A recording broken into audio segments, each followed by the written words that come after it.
Hello दोस्तों, स्वागत है आपका अपने यूट्यूब चैनल वीडियो मैथमेटिक्स में। दोस्तों, आज हम वास्तविक संख्या के प्रश्नावली 1.3 के क्वेश्चन को करेंगे और उसको अच्छे से समझेंगे। दोस्तों देखिए, इस प्रश्नावली से आपका एक क्वेश्चन तो आना निश्चित है, ठीक है। तो इसको थोड़ा अच्छे से समझिएगा और अच्छे से देखिएगा इसमें है क्या। तो आइए हम इसको करते हैं। तो इसका जो पहला क्वेश्चन है वो क्या है। पहला क्वेश्चन दिया है, सिद्ध कीजिए कि √5 एक अपरिमेय संख्या है। सिद्ध कीजिए कि √5 एक अपरिमेय संख्या है। तो देखिए इसको कैसे सिद्ध किया जाता है और इसमें कैसे कैसे सिद्ध इसको करना चाहिए, इसका जो स्टेप बाय स्टेप है आप अच्छे से देखते हुए चलिएगा और इसको आप समझिएगा। तो सबसे पहले हम क्या मानेंगे, सबसे पहले हम लिखेंगे यदि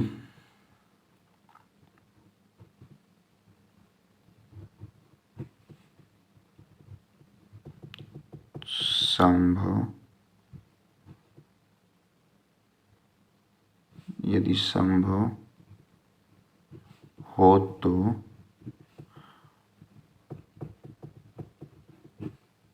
माना कि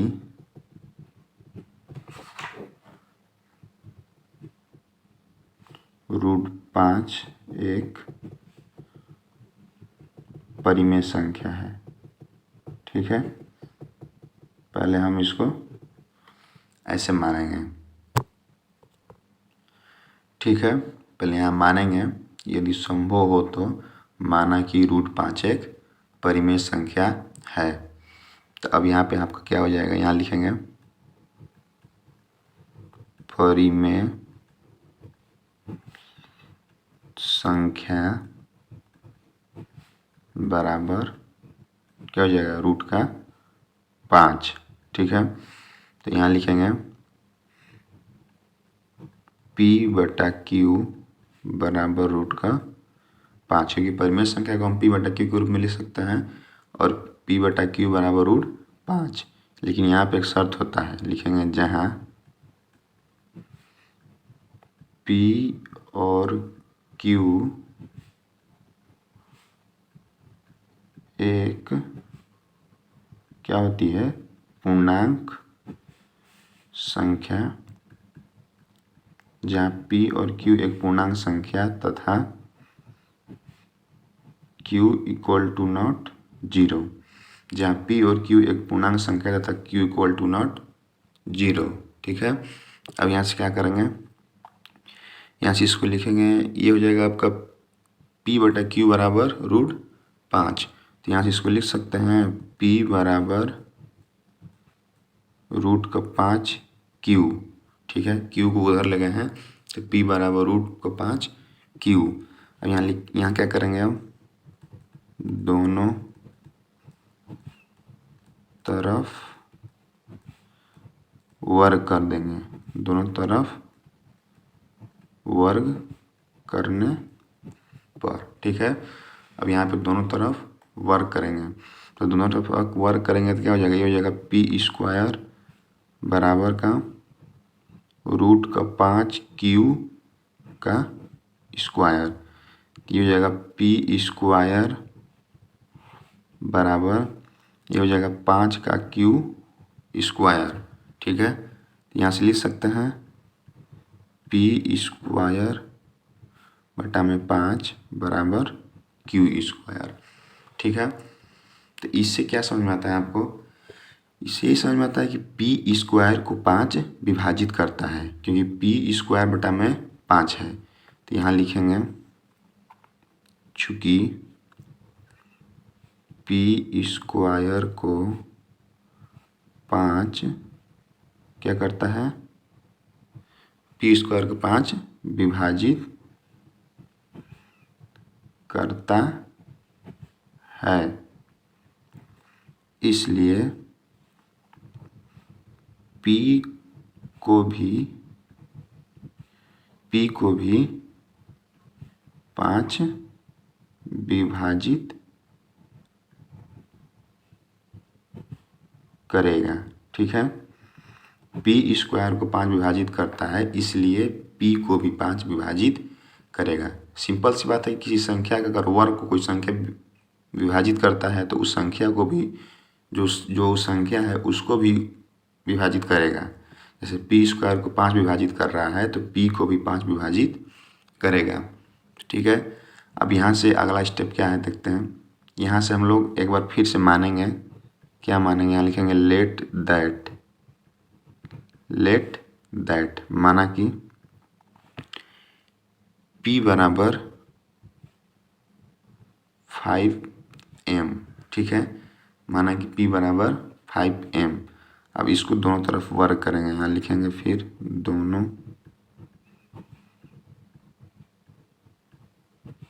तरफ वर्ग करने पर। ठीक है, दोनों तरफ इसको वर्ग करेंगे तो ये जाएगा आपका पी स्क्वायर बराबर 5m का होल स्क्वायर। तो इसको क्या लिख सकते हैं, पी स्क्वायर बराबर 25m का स्क्वायर। अब देखिए ऊपर में जो हमारा है ना, यहाँ देखिए यहाँ पी स्क्वायर बराबर 5q स्क्वायर है ना, पी स्क्वायर बराबर 5q स्क्वायर। तो ये पी स्क्वायर बराबर 5q स्क्वायर के मान को हम नीचे में रखेंगे तो ये कितना हो जाएगा आपका, ये हो जाएगा 5 का q स्क्वायर बराबर 25 का m स्क्वायर। ठीक है, तो इसको हम यहाँ से 5 बार में कट कर देंगे तो ये हो जाएगा q स्क्वायर बाई 5 बराबर m square, P square by 5 बराबर m स्क्वायर। तो यहाँ से एक बात और हमको पता चल गया कि यहाँ लिखेंगे q स्क्वायर को 5 विभाजित करता है। क्या q स्क्वायर को 5 विभाजित करता है तो q को भी 5 विभाजित करेगा। ठीक है, जैसे ऊपर में p को लिखे थे कि p स्क्वायर को 5 विभाजित करता है तो p को भी 5 विभाजित करेगा, तो वैसे यहाँ पे हो जाएगा q स्क्वायर को 5 विभाजित करता है तो q को भी 5 विभाजित करेगा। ठीक है, यहाँ तक हो गया। अब देखिए नेक्स्ट हम लोग क्या करेंगे, तो अब हम लोग आगे लिखेंगे चूँकि P और Q एक पूर्णांक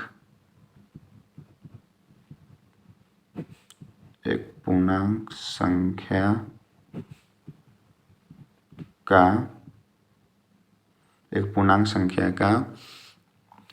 उभयनिष्ठ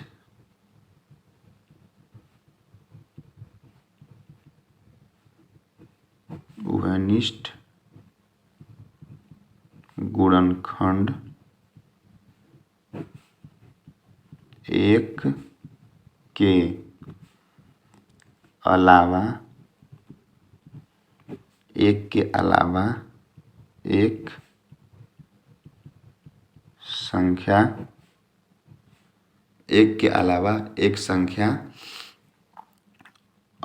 1 के अलावा एक संख्या अन्य क्या है, 5 है। P और Q एक पूर्णांक संख्या का उभयनिष्ठ गुणनखंड 1 के अलावा एक संख्या अन्य 5 है।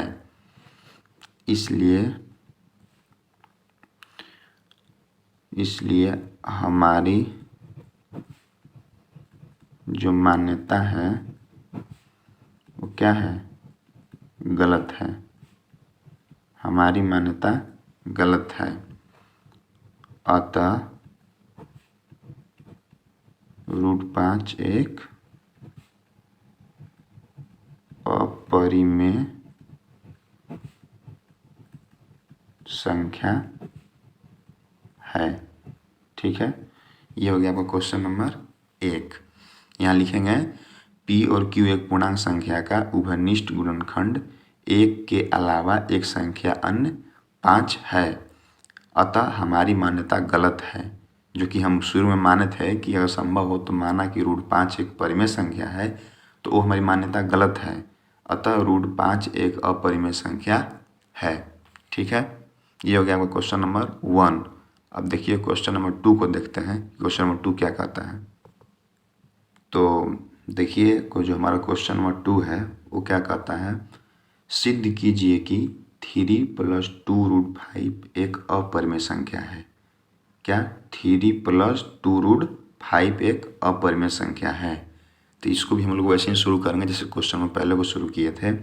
यहाँ लिखेंगे यदि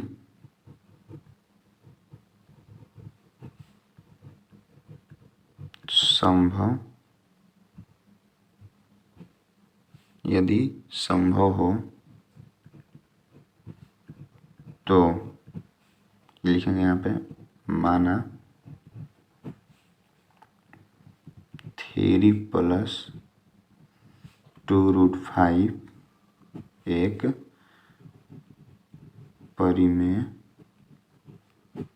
एक परिमेय संख्या है। माना 3 + 2√5 एक परिमेय संख्या है। तो यहाँ लिखेंगे परिमेय संख्या बराबर 3 + 2√5। ठीक है, इतना हो गया। तो अब यहाँ क्या लिखेंगे, P/Q बराबर 3 + 2√5। P/Q बराबर 3 + 2√5। ठीक है, जहाँ P और Q एक पूर्णांक संख्या, जहाँ P और Q एक पूर्णांक संख्या है तथा Q =not 0। ठीक है, इतना हमको लिखना है। ये तो आपको डिफिनीशन में भी दिया था परिमेय संख्या के, जहाँ P और Q एक पूर्णांक संख्या तथा Q =not 0। ठीक है, तो यहाँ से क्या हो जाएगा, यहाँ से हम इसको लिख सकते हैं P - 3 बराबर 2√5 × Q। इसको ऐसे लिख सकते हैं, P3 को ला दिए इधर तो P - 3 Q को ले गए बराबर के इस साइड, तो P - 3 बराबर 2√5 Q। तो यहाँ से हम एक और लिख सकते हैं P - 3, यहाँ से लिख सकते हैं। तो देखिए इसको यहाँ से क्या ले सकते हैं, P - 3 Q बराबर √5 और एक यहाँ पे 2Q। ठीक है, इसको ऐसे लिख सकते हैं P - 3Q बटा में 2Q बराबर √5। तो यहाँ पे हम लोग क्या लिखेंगे, चूँकि P तथा Q क्या है, एक पूर्णांक संख्या है। P तथा Q एक पूर्णांक संख्या है, इसलिए जो यहाँ पे क्या होगा, 2 और 3 भी एक पूर्णांक संख्या होगा। ठीक है, अतः P - 3Q बटा में 2Q क्या है, एक क्या है, परिमेय संख्या है, एक परिमेय संख्या है। ठीक है, लेकिन जब ये परिमेय संख्या के बराबर आ गया और हम लोग शुरू में क्या माने थे, शुरू में माने थे कि यदि संभव हो तो माना यह कि यह एक परिमेय संख्या है, लेकिन ये जो है इसका मान हो गया वो √5 के बराबर आ रहा था, तो √5 एक अपरिमेय संख्या है। तो यहाँ लिखेंगे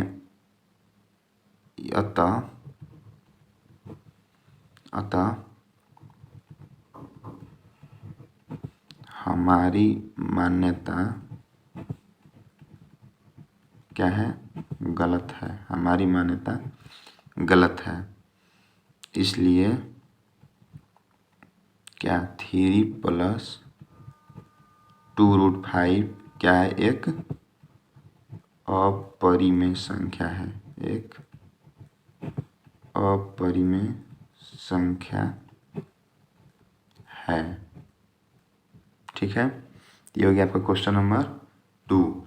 अब क्वेश्चन नंबर 3 में देखते हैं। क्वेश्चन नंबर 3 में 3 क्वेश्चन दिया हुआ है, तो हम लोग एक एक करके सभी क्वेश्चन को उसमें भी देखेंगे। तो आइए देखते हैं क्वेश्चन नंबर 3 को। तो चलिए देखते हैं तीसरा क्वेश्चन को। तीसरा क्वेश्चन क्या कहता है? सिद्ध कीजिए कि निम्नलिखित संख्याएं अपरिमेय संख्याएं हैं। इसमें 3 को दिया हुआ है। पहला 1/√2, दूसरा 7√5 और तीसरा 6+√2। तो पहले हम पहला करते हैं। तो पहला हमारा है आपका 1/√2। ठीक है, 1/√2। इसको हम लोग सोल्व करते हैं तो फिर वही बात लिखेंगे जैसा कि हम पहला क्वेश्चन में लिखते थे, चाहे दूसरा क्वेश्चन में लिखे हैं। यहाँ लिखेंगे माना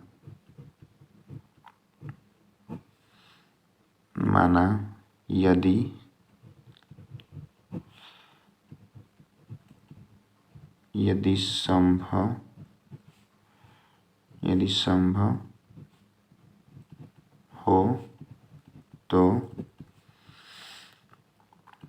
संभव हो तो माना 1/√2 क्या है? एक परिमेय संख्या है।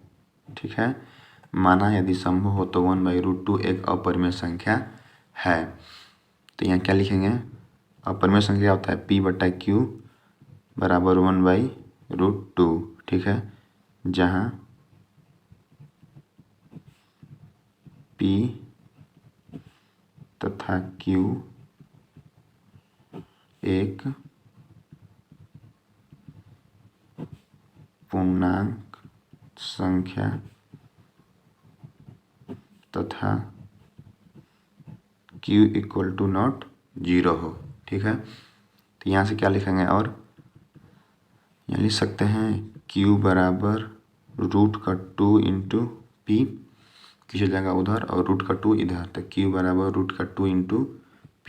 ठीक है, अब फिर दोनों तरफ क्या कर देंगे? वर्ग। दोनों तरफ वर्ग करने पर तो जगह आपका Q का स्क्वायर बराबर में √5P का होल स्क्वायर। ठीक है, तो ये हो जाएगा Q का स्क्वायर बराबर, ये हो जाएगा 5 का P स्क्वायर।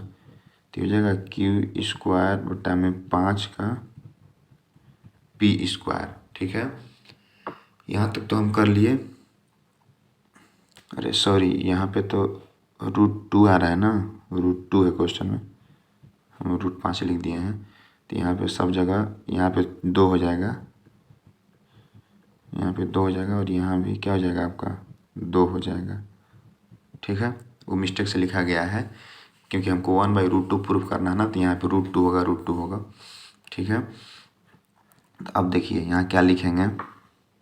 चूँकि Q स्क्वायर को 2 विभाजित करता है, इसलिए Q को भी 2 विभाजित करेगा। ठीक है, इसलिए Q को भी 2 विभाजित करेगा। यहाँ तो कर लिए। अब इसके आगे एक और स्टेप है। यहाँ फिर मानेंगे लेट दैट में क्या मानेंगे? लेट दैट में हम लोग मानेंगे जो जैसे कि पिछले क्वेश्चन में हम लोग माने थे, तो यहाँ पर भी मानेंगे हम लोग, यहाँ q बराबर 2m लेके चलेंगे। ठीक है, q बराबर 2m लेके चलेंगे। अब यहाँ पर भी हम लोग दोनों तरफ वर्ग करेंगे। ठीक है, तो यहाँ पर हम लोग फिर दोनों तरफ वर्ग करने पर तो क्या हो जाएगा, क्यू स्क्वायर बराबर 2m का होल स्क्वायर। ठीक है, इतना हो गया। अब आगे देखिए क्या करेंगे हम लोग। तो अब आपका आगे हो जाएगा क्यू स्क्वायर बराबर 4 का m स्क्वायर। ठीक है, हो जाएगा क्यू स्क्वायर बराबर 4 का m स्क्वायर। तो जैसा कि हमने ऊपर देखा था, तो ऊपर क्यू स्क्वायर बराबर 2p स्क्वायर आया था, तो हम वहाँ से क्यू स्क्वायर का मान रख देंगे। ठीक है, तो यहाँ लिखेंगे क्यू स्क्वायर का मान रखने पर, तो क्यू स्क्वायर का मान क्या था, 2p स्क्वायर बराबर 4m स्क्वायर। ये 2 बार में कट जाएगा, तो यहाँ हो जाएगा p स्क्वायर बटा में 2m का स्क्वायर, p स्क्वायर बटा में 2m का स्क्वायर। ठीक है, तो फिर यहाँ पे लिखेंगे चूँकि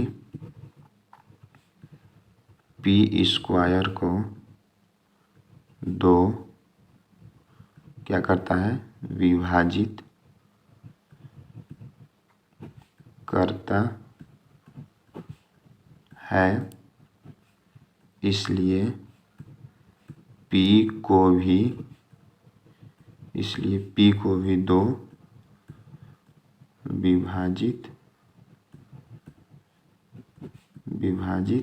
करेगा। ठीक है, तो अब यहाँ हम लोग लास्ट में लिखेंगे चूँकि P और चूँकि P और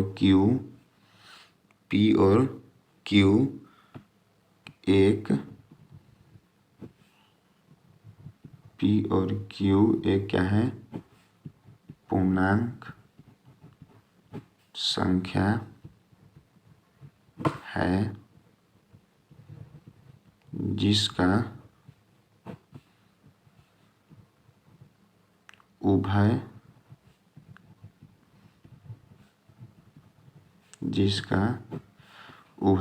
गुणनखंड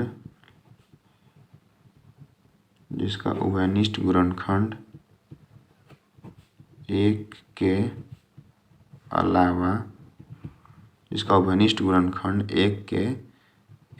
अलावा एक और संख्या क्या है, 2 है। एक और संख्या 2 है। P और Q एक पूर्णांक संख्या है जिसका उभयनिष्ठ गुणनखंड 1 के अलावा एक और संख्या 2 है। ठीक है, यहाँ लिखेंगे अतः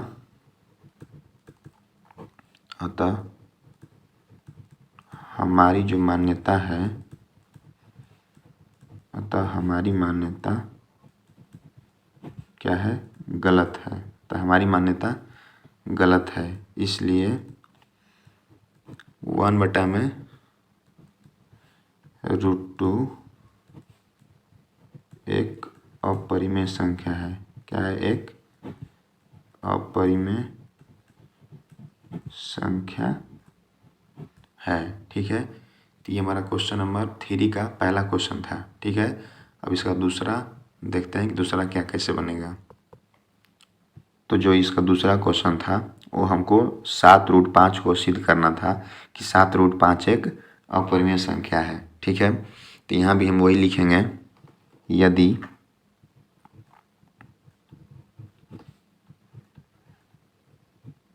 यदि संभव हो तो माना 7√5 एक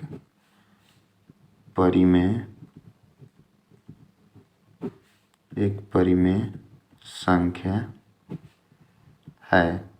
ठीक है, यदि संभव हो तो माना 7√5 एक परिमेय संख्या है। तो यहाँ लिखेंगे परिमेय संख्या बराबर 7√5। ठीक है, तो ये हो जाएगा आपका P/Q, परिमेय संख्या P/Q बराबर 7√5, जहाँ P तथा Q एक क्या है, P तथा Q एक पूर्णांक संख्या तथा Q इक्वल टू नॉट 0 तथा Q इक्वल टू नॉट 0। ठीक है, यहाँ हम इसको ऐसे लिख सकते हैं। अब 7√5 का Q बराबर P, इसको इधर ले गए तो 7√5 इंटू Q बराबर P। ठीक है, अब इसको ऐसे लिख सकते हैं, इसको लिख सकते हैं √5 बराबर P/7Q। देखिए ध्यान से, या क्या हो गया, √5 यहाँ छोड़ दिए, ये दोनों मल्टीप्लाई में है तो दोनों को इधर आ दी तो दोनों भागा में हो गया। ठीक है, तो इससे क्या हमको मिल रहा है, इससे मिल रहा है चूँकि P और Q, चूँकि P और Q एक क्या है, पूर्णांक संख्या है, इसलिए 7 भी एक क्या होगा, पूर्णांक संख्या, इसलिए 7 भी एक पूर्णांक संख्या होगा। ठीक है, इसलिए 7 भी एक पूर्णांक संख्या होगा, इसलिए P/7Q जो है एक क्या है, परिमेय संख्या है। ठीक है, P/7Q एक परिमेय संख्या है, लेकिन P/7Q हमारा √5 के बराबर है, जो कि √5 पे क्या है, अब अपरिमेय संख्या है। तो इसीलिए हम मानेंगे, यहाँ पे लिखेंगे अतः हमारी मान्यता क्या है, गलत है। अतः हमारी मान्यता गलत है, इसलिए 7√5 एक क्या है, अपरिमेय संख्या है, इसलिए 7√5 एक अपरिमेय संख्या है। ठीक है, ये हमारा क्वेश्चन नंबर 3 का क्वेश्चन नंबर 2 था। अब इसमें लास्ट क्वेश्चन एक और पूछा है, क्वेश्चन नंबर 3 का जो तीसरा क्वेश्चन है वो है, तो उसको भी हम लोग देख लेते हैं और इस प्रश्नावली को आज ख़त्म कर देते हैं। ठीक है, तो जो मेरा लास्ट क्वेश्चन है वो है 6 + √2 एक अपरिमेय संख्या है। हमको सिद्ध करना है कि 6 + √2 एक अपरिमेय संख्या है। ठीक है, तो यहाँ भी फिर हम लोग वही लिखेंगे क्या, तो यदि संभव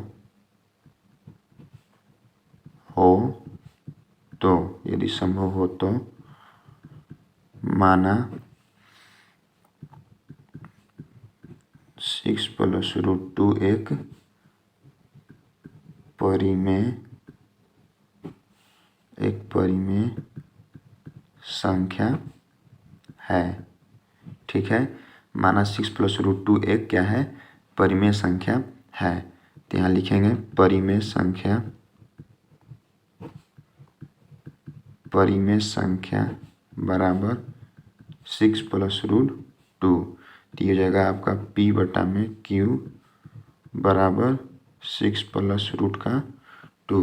ठीक है, तो इतना तो हम देख लिए। क्या लिखेंगे, माना 6 + √2 एक परिमेय संख्या है, तो परिमेय संख्या बराबर 6 + √2, तो यहाँ हो जाएगा P/Q बराबर 6 + √2। ठीक है, यहाँ क्या लिखेंगे, जहाँ P और Q एक क्या है, पूर्णांक, एक पूर्णांक संख्या तथा q इक्वल टू नॉट 0। ठीक है, यहाँ इतना लिखेंगे। उसके बाद क्या लिखेंगे, देखिए नेक्स्ट स्टेप में क्या करना है हमको, यहाँ इसको ऐसे लिख सकते हैं, p बटा में q माइनस 6 बराबर √2। ठीक है, तो इसका हम लोग एलसीएम निकालेंगे तो क्या हो जाएगा, ये हो जाएगा q से q हो जाएगा एक बार में, तो हो जाएगा p और ये हो जाएगा आपका माइनस का 6q बराबर √2। यहाँ भिन्न का जोड़ किए हैं और कुछ नहीं है। ठीक है, तो देखिए यहाँ क्या लिखेंगे, चूँकि p और q एक क्या था, हम लोग शुरू में क्या माने थे, एक पूर्णांक संख्या है। चूँकि p और q एक पूर्णांक संख्या है, इसलिए जो 6 है, इसलिए 6 भी क्या होगा, एक पूर्णांक संख्या होगा। ठीक है, जो हमारा 6 होगा वो भी एक क्या होगा, पूर्णांक संख्या होगा। तो इसलिए p माइनस 6q बटा में q क्या होगा, एक परिमेय संख्या होगा। लेकिन जो हमारा p माइनस 6q बटा में q आया है वो √2 के बराबर आया है, अर्थात √2 एक अपरिमेय संख्या है। ठीक है, तो आखिर इसका मतलब यही हुआ कि जो हम लोग स्टार्टिंग में माने थे तो वो तो हमारा मानने गलत हो गया। 6 + √2 को हम स्टार्टिंग में परिमेय माने थे, लेकिन वो परिमेय तो के बराबर आया नहीं, वो तो √2 के बराबर आ गया, जो कि √2 एक अपरिमेय संख्या है। तो यहाँ लास्ट में लिखेंगे अतः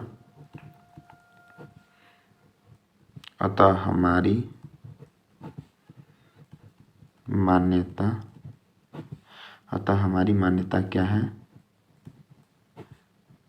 गलत है। इसलिए 6 + √2 एक क्या है,